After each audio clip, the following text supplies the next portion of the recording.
Welcome to Current Chatter, the place where we dive into the latest news and happenings going on around the world. Join mother and son duo Kota and Losa as they engage in lively debates over current affairs and anything else that sparks a discussion. With diverse perspectives and a bit of fun, you never know what topics will come up next. Tune in every Friday afternoon for your weekly dose of Current Chatter.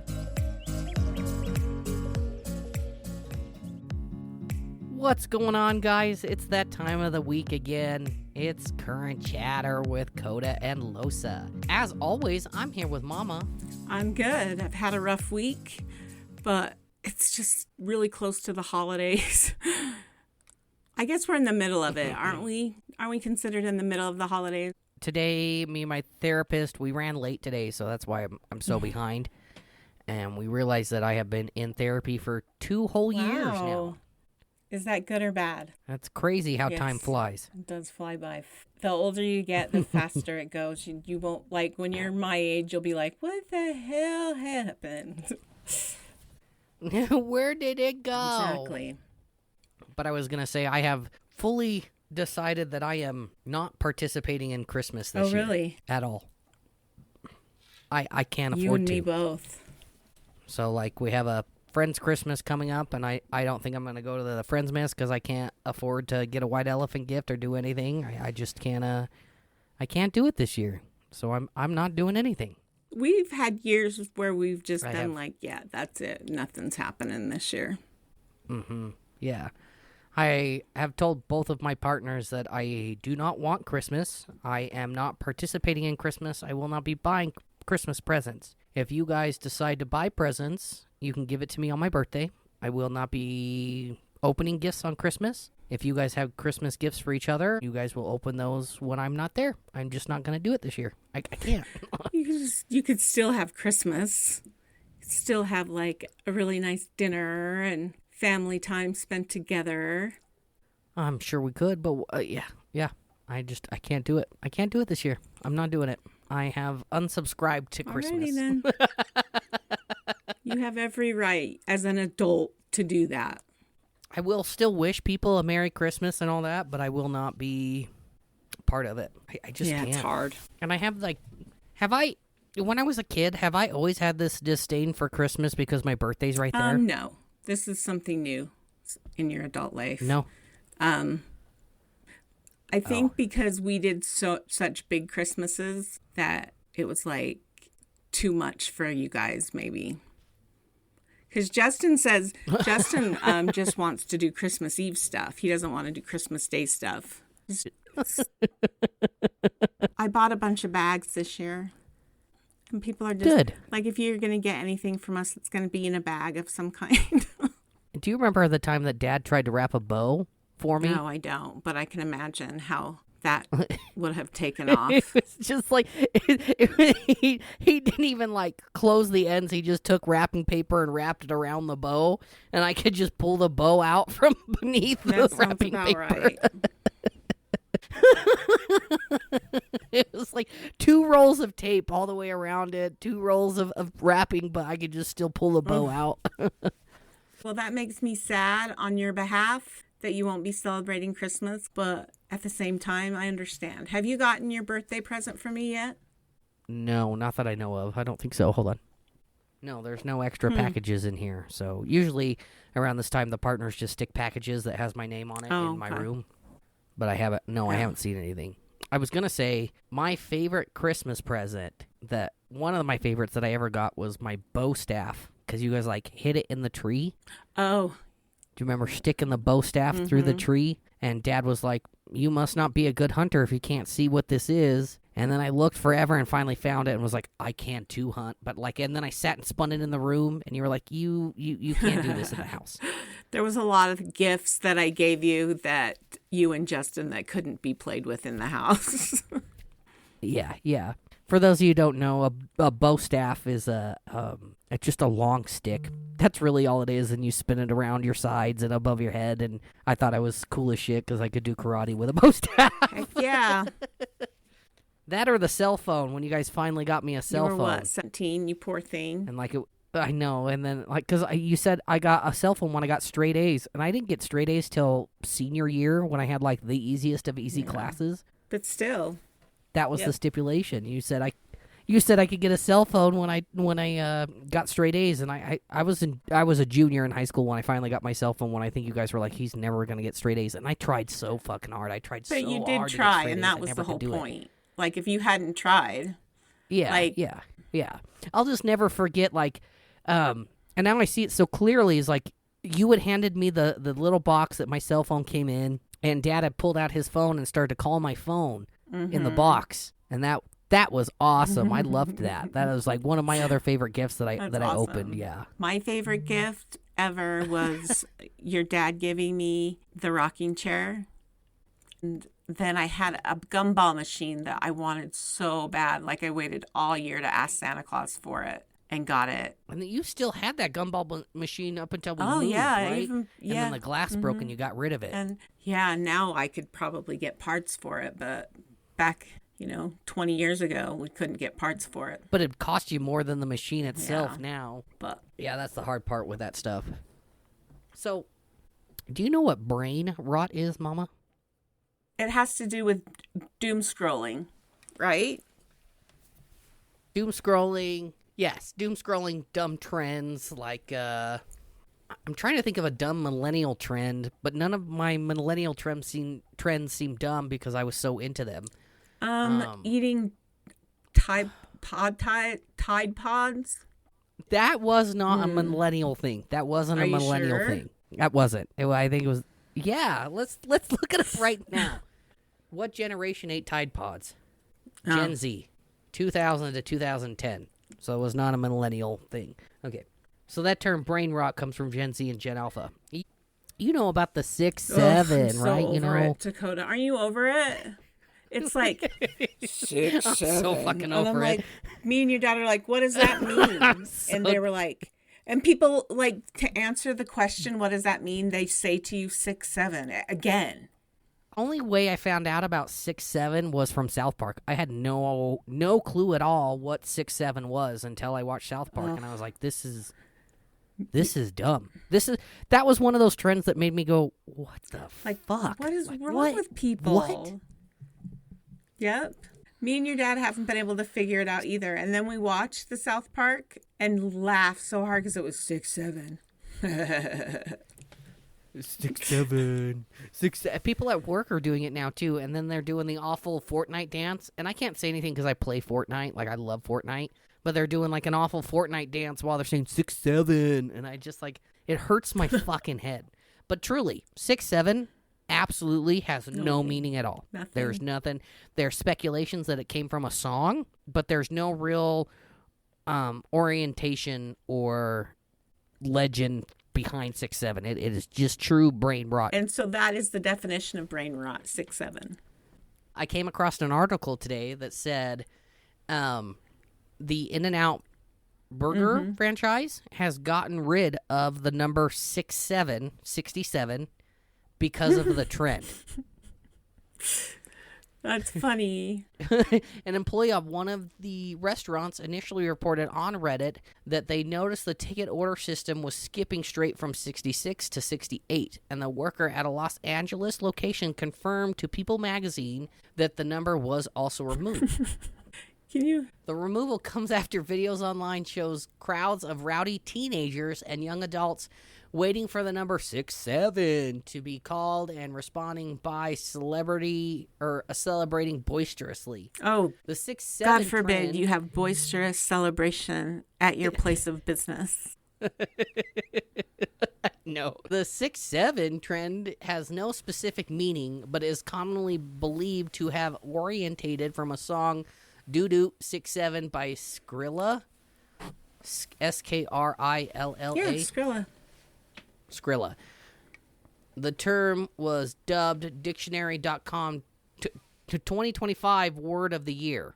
So that's our word of the year. 6-7. That about sums up our year, doesn't it? The word means nothing. The year meant nothing. Nothing. Nothing. perhaps the most defining feature of 67 is that it's impossible to define, Dictionary.com reported. It's meaningless, antiquacious, and nonsensical. In other words, it has all the hallmarks of brain rot. It's the local endpoint of being perpetually online, scrolling endlessly, consuming content fed to users by algorithms trained by other algorithms. That's funny.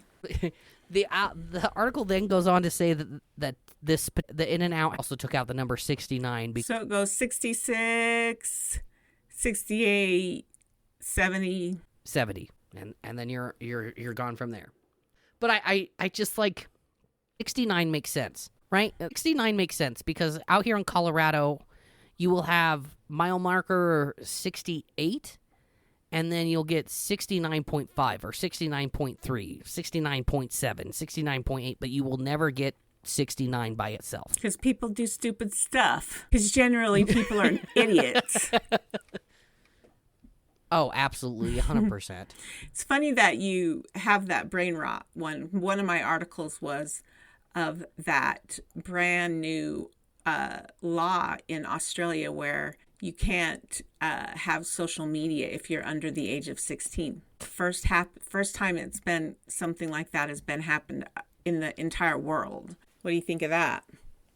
What is their reasoning behind that? Did you read into the article at all? No, it just said that today was Australia had decided to make it illegal to have a 16-year-old on social media. The only commentary that was on the article was that X was the last social media platform to say that they would go ahead and stop offering to children under the age of 16 in Australia. Do you see that trend taking on to other countries? I don't know. That's what I'm wondering. I'm wondering if it's something like that's like it's only something that really happens in industrialized worlds. This isn't a problem that that's going to happen in, let's say, India. I doubt. Not like India is a third world country or anything. But do you know what I mean? Mm-hmm. It just makes me wonder, like, and I'm sorry to bring this up, but like watching porn. It asks you if you're 18. Of course, you're going to click yes when you're not 18. Like, I did it. Everyone else in my generation did it. Like, what is going to stop someone from there? Like, how are they going to police this? They didn't say in the article. I think that now that they've passed the law, they will decide how to implement the law, They never think about the implementation prior to the actual signing of this kind of thing. I think with a lot of bills, they do that. Oh, yeah. They don't think about the implications. It sounds really, really good. This sounds like the best of the best, but how are we going to implement this? That's one of the things that I have a hard time with laws being passed is like, how are you going to do this? Because Denver, the city of Denver just passed a law that in the city of Denver, I can't go to a vape shop and buy flavored e-juice. But if I go just outside of the city, I can buy all the flavored e-juice I want. But within the city proper. Correct. That's weird. So what's and their thing is they don't want kids to get a hold of it. They did the same thing with certain cities out here in marijuana. Like, they call them dry cities. So Westminster, when we first moved out here, is considered a dry city. In the city of Westminster, you will not find a dispensary. I did not know that. Considering the last time we went to Denver, it was like there was one about every 500 yards. But you were in Commerce City. You guys didn't come out here when we lived in Westminster. I will happily take you to Westminster and show you that there is not a dispensary every 25 feet like it where we used to live at the apartments. Yeah, no, that's not a thing. But out here, oh yeah, definitely. Do you find that there's more homelessness, more crime in cities, non-dry cities, now that you've lived in both? No. Is the crime worse? Is it better? Is it? In the city of Westminster, the crime wasn't as bad, but it was more reported on because it was a nicer part of Denver or part of Colorado. In Commerce City, there is probably the same amount of crime, but it's more reported. At least it's reported when big things happen because it's just the connotation that comes with Commerce City. Commerce City is considered like the West Valley of Utah. Like, it's just like a shady place. But in my neighborhood, I've never had any issues or anything like that. I love the neighborhood I live in. I love not to sound creepy, I love seeing kids play outside in my neighborhood. Like there are kids outside until the streetlights come on and then they go home. Yep. Do you know what I'm saying? Like as soon as the streetlights come on, the kids are inside. But other than that, yeah, I don't think the crime rate is any different here than it is in Westminster. The things that you hear about in Westminster are bigger crimes, and we have the same amount of crime through and through. That makes sense. But do you think, so that's kind of, that was a little tangent. I apologize. But what do you think about that? Do you think that like, you're closer to 16 than I am? Like, if you were 16 in today's day and age and couldn't get on social media, I don't know. Like, I've heard of some social. So you guys, I don't want to say policed, but you guys were strict in what I was allowed to consume and wasn't allowed to consume when I lived under your roof. So at 16, I think I got on Facebook at like 14 or 15. So if that law had passed, I don't know if I would know what I'm missing out on. Does that make sense? Like, I don't know what the internet could hold. Now, if I was 16 or 15 and I'd already been on the internet and that law passed, it might be something totally different because I knew what the internet had to offer me. So I don't know how to answer that question. I guess it falls into a time period. I guess what you could say is when I turned 19, I was still able to buy cigarettes at a gas station. But right after I turned 19, they switched the age to 21. But I got grandfathered into it because I was 19 before the law passed. So it's like I could have the nicotine products that I wanted, and then the law passed. I was able to still get my nicotine products. Yeah. But if I hadn't been born at the time or the day that I wouldn't have been able to. But then I'd already had this addiction to nicotine. Sucks. You know? Yeah, so I guess it just depends. For a 15-year-old that's already had social media, it's probably going to be hard for someone in Australia. But like a 10-year-old or an 11-year-old that doesn't get a whole lot of social media, and I don't know any young people. I don't think it's done anything good with anybody young. That's why I think that it's a good thing. No, I think that's up to the parents too. I think it's up to the parents whether or not their kids should be on social media. And that's one thing that, like, growing up in the strict household that I grew up in, that I have come to appreciate and come to resent, is I appreciate the fact that you guys had me wait till I was at a more mature age to experience certain things. But I also have resentment because I, at 15, thought I was the most mature I'd ever get, so I knew exactly what everything in the world had to offer, So at 15, I was super resentful, but now as an adult, I'm like, yeah, no, I didn't need to do that shit. Like, I didn't need that. You know what I'm saying? So it's different. I feel like it's going to be really hard on younger kids now, but I'm sure in a few years down the road they're going to be like, yeah, that probably was an okay thing. It's hard. Yeah. It's hard. It's going to be hard. It's going to be, and people are worried about the implications. Oh my gosh. Maybe I'm having a stroke tonight. This is a blooper for sure. The implications. You sound like me trying to say Colorado. The implications that it would have on the freedom of speech. Yeah. Yes, I see that. Yeah, but does Australia have the freedom of speech laws that we have? They don't have. I don't think. I think we're unique in it's like so prevalent here in the States, and it's fought for every single day, Mm-hmm. But also at the same time, I don't know if we all have our freedom of speech. Some of us do and some of us don't. Yeah. That's just my personal beliefs on it. So a Buddhist temple near Bangkok, Thailand, was the site of a very unsettling situation happening on November 23rd of this last year. After a woman who was brought in for cremation, the Associated Press reported, the deceased was in a white coffin that her brother had delivered to the temple. But as workers and her brother went to unload the cargo from the bed of the pickup truck, her brother heard a faint knocking. So he asked them to open the coffin, which startled them, said the 65-year-old brother. But once the coffin was open, I saw her open her eyes and noticed that she was knocking on the side of the coffin. She must have been knocking for quite some time, considering the fact that she'd stopped breathing 2 days before and had been pronounced dead. She's now recovering in a local hospital. What? Wait, what? No, you have to... What? I know. I couldn't believe it when I read it. I was like, okay, so she's dead. And they didn't they were about to cremate her. They were taking her out of the truck to cremate her. And she was knocking on the side of the coffin. How? Wait. How did... Exactly. I was left a little speechless myself. So she was I don't know reported if I should dead. blame... Yes. Yep. Her brother said she stopped breathing. And then She woke up at some Does point. she remember dying? Or anything like that? No, they didn't say anything about it. It's just it's a website that just has little blurbs of articles. So I think this was a more intense article, and then they cut it down for this little website. But yeah, isn't that crazy? Yeah, that is wild. Absolutely wild.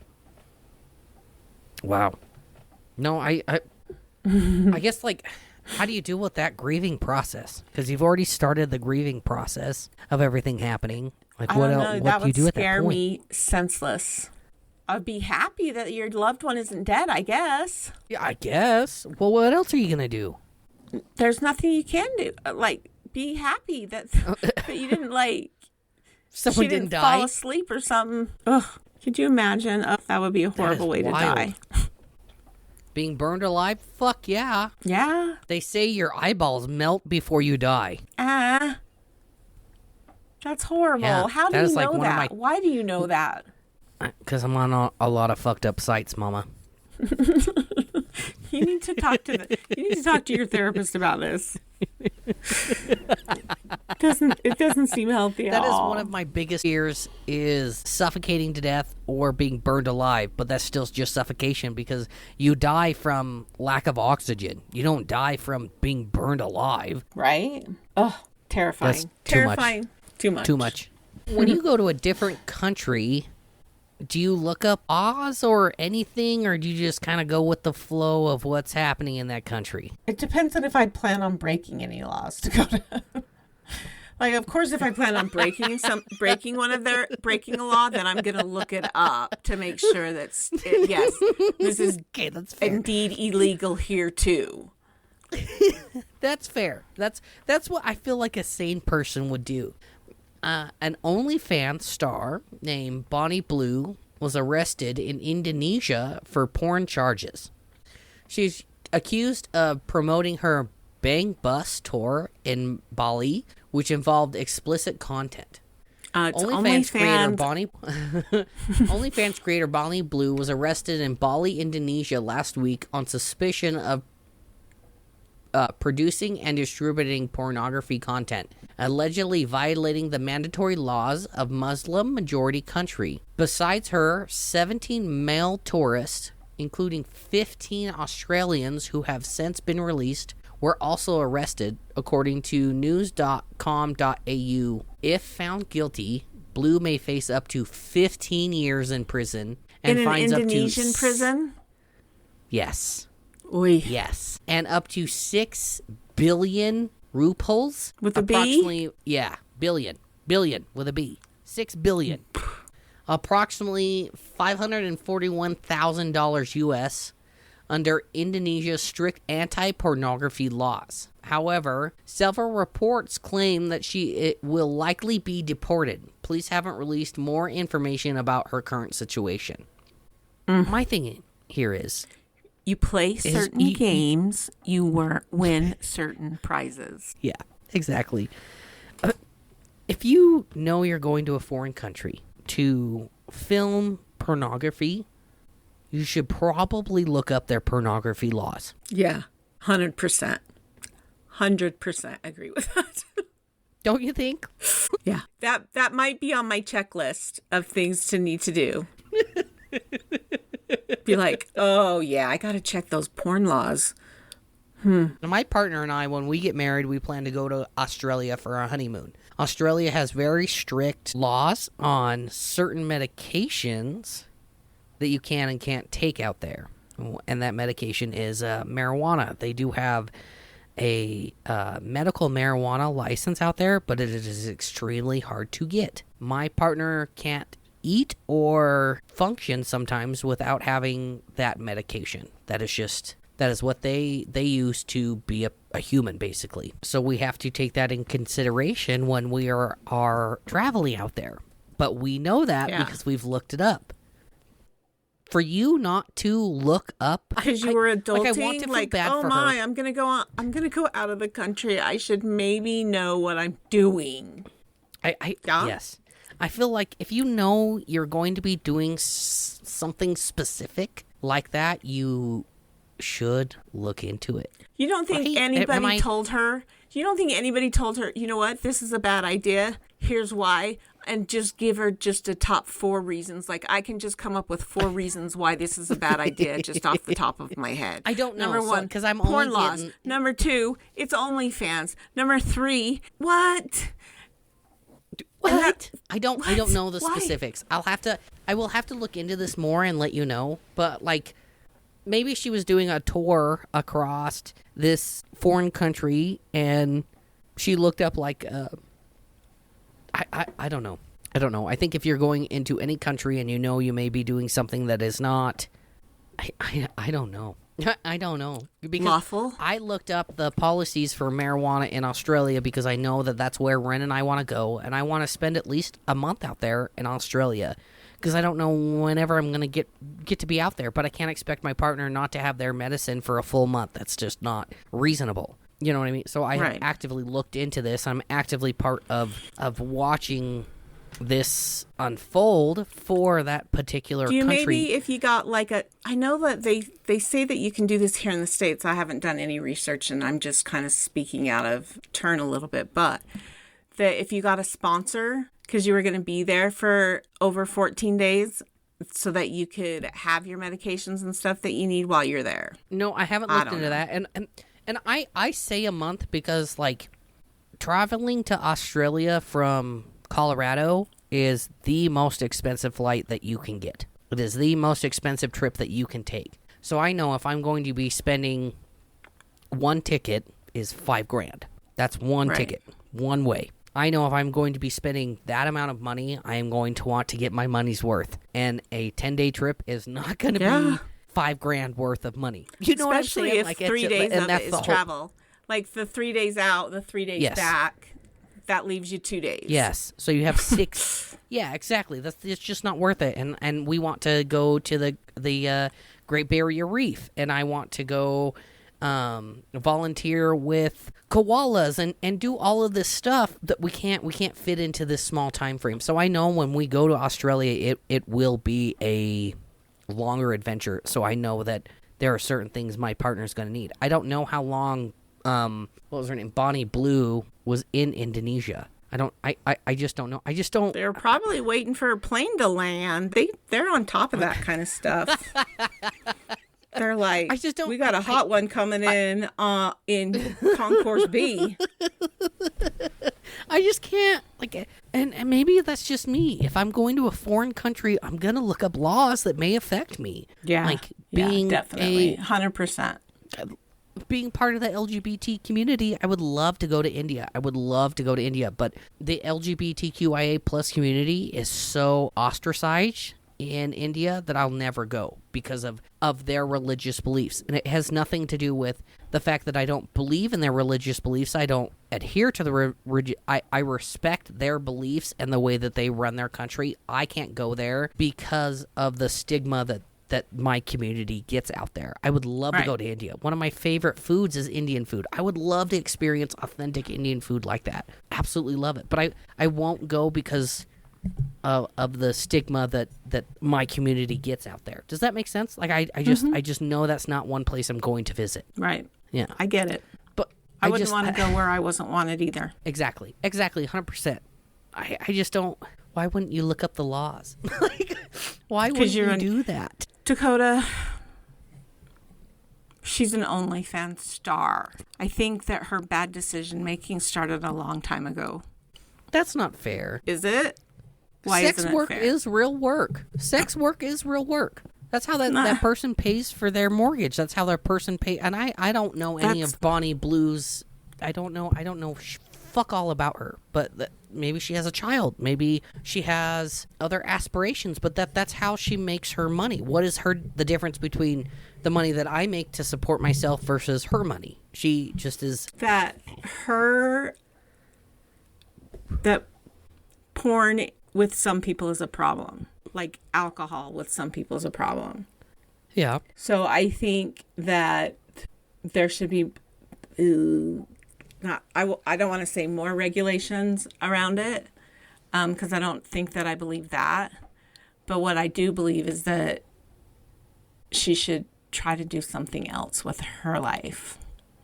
But if this is what she's good at and this is the way she makes her money, that there's no problem there. I don't see a problem. And maybe that's just where we differ, is I don't see sex work as an issue. If she is safe, if she makes sure that the people she is with is safe, and that's how she pays her bills, I don't see an issue with it. Now, I will say that can get skewed as like well, what about someone who sells fentanyl or drugs of that matter? I do have an issue with that because that's killing people. You know what I'm saying? Right. So there is some nuances to it. Porn has driven some people to kill. So I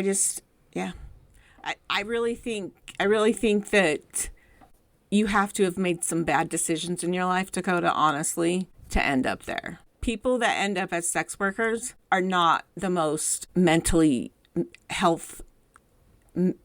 stable people. And that's just what I know of the industry, the little that I know of the industry. I think that's really ignorant to say. Well, that's all right. If you don't know much about the industry, then you have no right to have an opinion to it. Just like with me in politics. I don't know much about politics. I have my opinions on politics, but I will also say that I don't know fuck all about it. So I, again, don't have any right to speak on it. For you to say, well, this person has had some troubles and tribulations in their life, and that's what led them to the porn industry. Maybe they just like sex. Maybe they just like the act of making other people feel good. Here's the vision I'm coming from. And this is going to come back to the conversation we had last week, in that, the Bible says you should cleave unto one person. And that's what I believe. So when you cleave unto more than one person, or you are free with that aspect of your life just going willy-nilly, then I personally think it's more sad than anything, because like, what happened in your life to get you to this point? Here's where I'm going to argue with you, and that's just because you and I have the relationship to argue about this. Right. You say you are only to cleave onto one person, so you are only supposed to have one love in your life, one person that you do absolutely everything with, correct? Your person. Yeah. That's your person. What is your beliefs on the fact that I am polyamorous and the fact that I choose to sleep with more than one person in my life and have multiple connections with other people? I choose to respect my partner's decision to have sex with other people, to build other relationships. Do you find that as I am Kota, what disobeying? Behind the closed doors of people's lives is none of my business. But when you're coming out and being an OnlyFans star and being a porn star, then your bedroom has now become part of my living room. And because not of part that, I have the right to have an opinion about it. It's not part of your bedroom or living room unless you are watching it. Are you watching this stuff? No. Then how does it affect you? It's still affecting me, like we're having a conversation about it, aren't we? You are allowing it to affect you when this person has the free will to do that. I have the free will to go and have sex with whoever I want. I accept the fact that my partner has the free will to do that. So my thing is when I hear you say that you have to have sex with one person, is that deep down you don't accept me and my beliefs. That's what I hear when you say that. But that's not what I'm saying.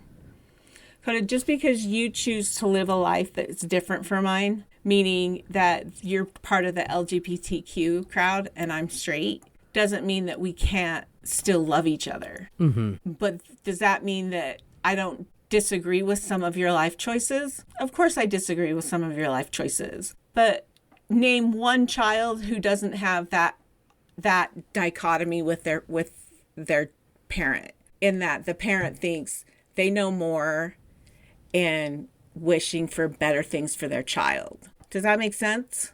Absolutely. I love you, and what you do behind the closed doors but if you're going to ask me how I feel, I'm not going to lie to you.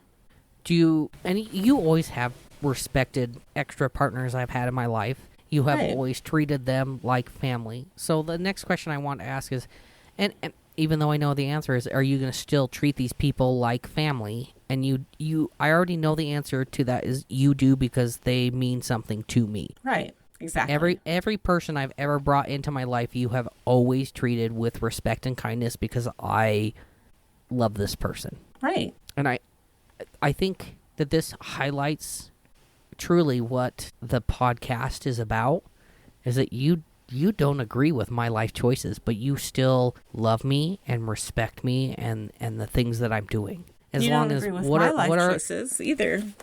Yeah, absolutely. As long as I'm not hurting myself or others, you will always respect the decisions I make. And if you do hurt other people, I would be expected to be the first one you'd call. Yeah, and tell me, hey, you're fucking up here. What the fuck, dude? What the hell? Oh. All right, ladies and gentlemen, Friday afternoon with current chatter is over. Have a wonderful week, and don't forget to drink your water and talk to your therapist. Have a good one. Bye-bye. Bye. Oh, shit, my pants. Hell yeah, I suck toes. Why?